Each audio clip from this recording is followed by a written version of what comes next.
Game 2, Act 2, between the Knicks and the Cleveland Cavaliers, man. The hardest game of the series. And man, oh man, this one was a tough one because after an early, fresh start from the Knicks, the Cavs would punch back. And the Knicks had no answers, man. Just got tossed around in this game. Got beat up from pillar to post.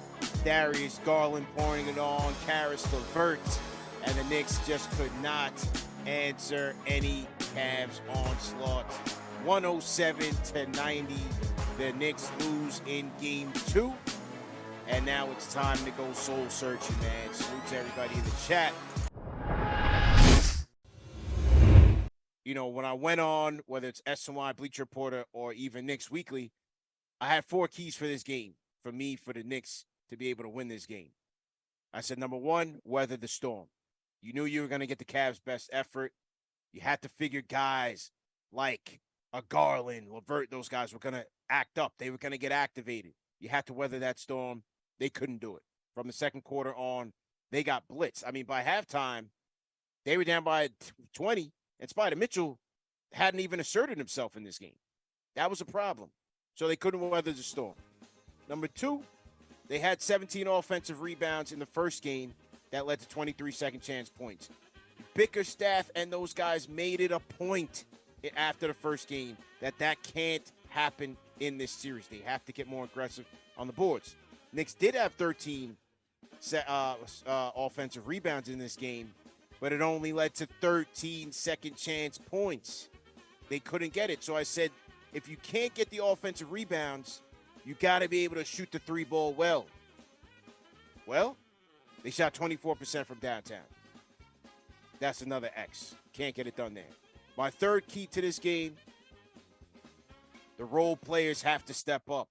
IQ, RJ, Grimes. After the first game, you said, okay, they had an off night. After tonight, it's a problem. It's a problem. They have got to step up. There's an APB out on those guys. If they don't step up, I'm not so sure about their success in this series. They have got to step up. And then my last point was the defense has to maintain. The defense has to maintain. You have to expect that the Cavs role players were going to step up in this game, especially at home. Karis LeVert, 24 points. Darius Garland, an all-star, 32 points. Cooked them. I wasn't even looking at the basket when Garland was shooting. I was looking at his form, and you could just tell every shot that he took was going in. As I go through each of those 4 points, they weren't successful in any of those. You can't win that way, man. You just can't win that way. It was terrible. All around terrible. The one thing I really didn't like was the lack of ball movement. I've talked about this throughout the regular season, why I like ball movement, why the assist numbers got to get up. You got to get into your sets. You got to get into your actions. And you got to find your teammates, man. Too many times are we watching Jalen Brunson go ISO. Too many times are we watching Julius Randle trying to do something. And then to make matters worse, they're driving into the paint, stopping, and then every time they tried to kick it out, the Cavs knew that's what they wanted to do. Yeah. And it was every single new way to turn the ball over. This is the worst we've seen the New York Knicks play offensively this entire season. Okay? Forget what you saw against the Atlanta Hawks blowing that lead. Forget what you saw against the Dallas Mavericks twice blowing that lead. This was absolutely the worst offense I've ever seen the New York Knicks play. But that's what happens when you rely on 2 guys offensively and you don't get your other players involved. Now, at the same time, Grimes didn't really get anything going. RJ didn't get anything going. Quickly took a while to get going. All right. We didn't really see him come somewhat alive until the second half. But there was moments in the first quarter where I thought Brunson should have tried to get guys involved sooner.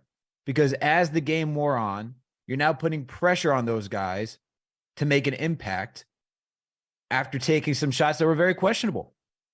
Like, I know Jalen can be a lethal shooter, but the amount of times he tried to step back 3 in the first quarter, I was like, dude, let's get somebody else involved. Let's run a pick and roll if you can get Mitch involved. Instead, it just led to turnovers after turnover after turnover after turnover. You can't. I think tonight it was bad, and it was bad in a way that I think you have to be concerned.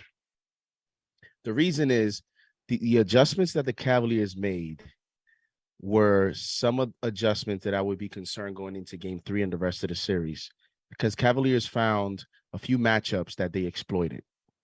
Now, in Game 1, when you looked at the Darius Garland RJ matchup, the first adjustment that I think JB Bickerstaff made was he went away from Donovan Mitchell, and they put the ball in the hands of Darius Garland more for this game. They decided to, okay, wait. Everybody was happy. The Knicks were happy that Donovan Mitchell took 30 shots and was more of a scorer mentality in the first game, because that kind of took away some rhythm for the rest of the players. In this game, they decided to put it into their secondary scorer, the second scorer, Darius Garland, and allowed him to get going, which got everyone else around them going. Donovan Mitchell had like 13 assists tonight.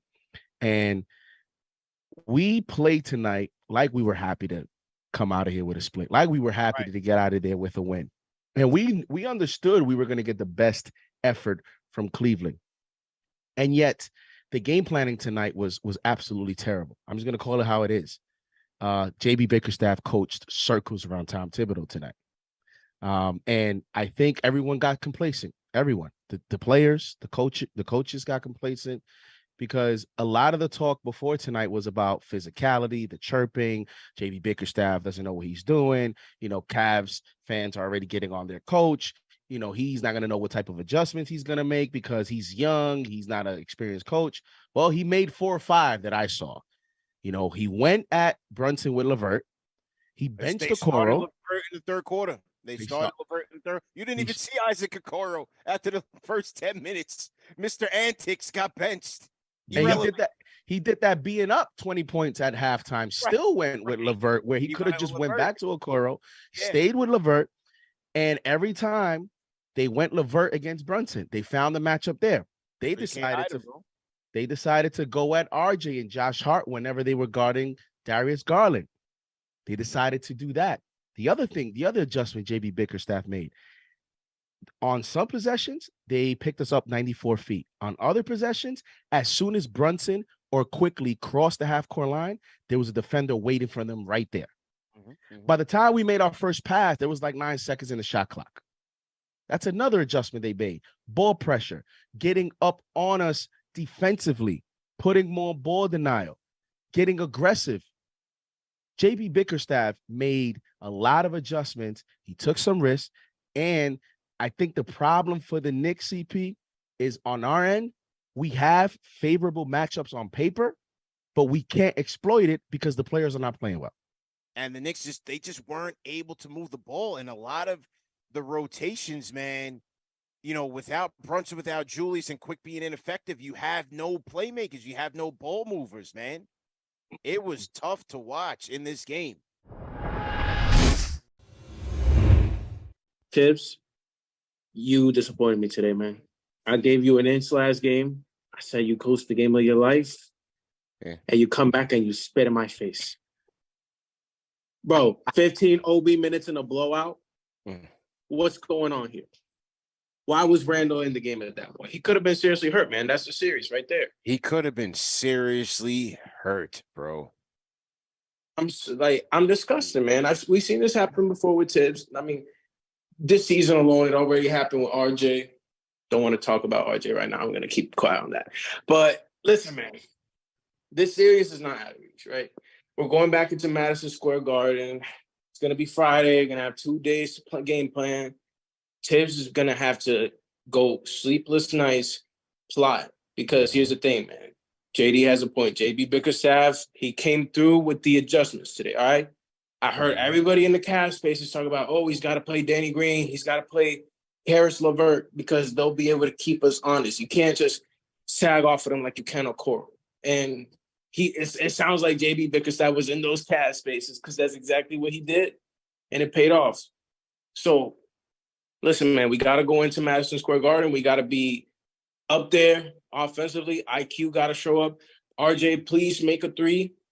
QG has to make some threes. Yeah. I love Grimes' defensive tenacity, but they got to come through with the shot making. And listen, man, we're Knicks fans. It's never easy. Don't fold just yet, y'all. Right? Yeah. This team has gone through a lot this year. There was a point during December that I was ready to write them off myself.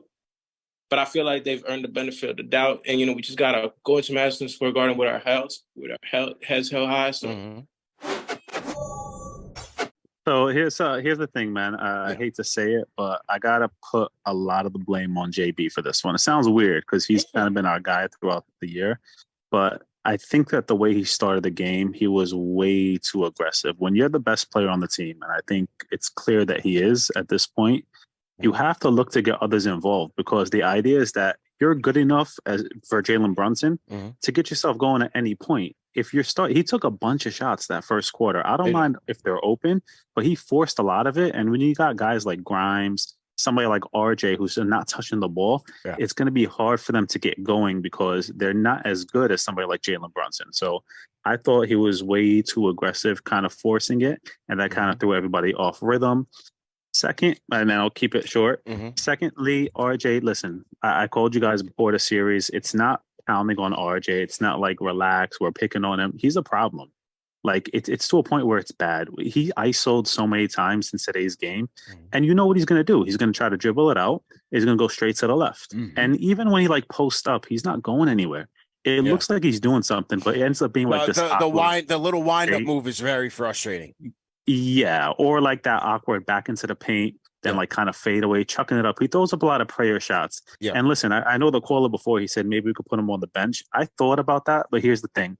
RJ still thinks he's the guy that he was at Duke, meaning he's the man. So even if you put him on the bench, when he comes in the game, he's going to try to be super aggressive because he feels like he has to validate himself. Yeah. And that's not going to change. So honestly, I don't think there's a solution for that. You can't bench him now because, again, it's just going to not just take his confidence. He's just going to come in with a bench unit and take over and nobody else will get involved. You're not going to bench your third highest player, man.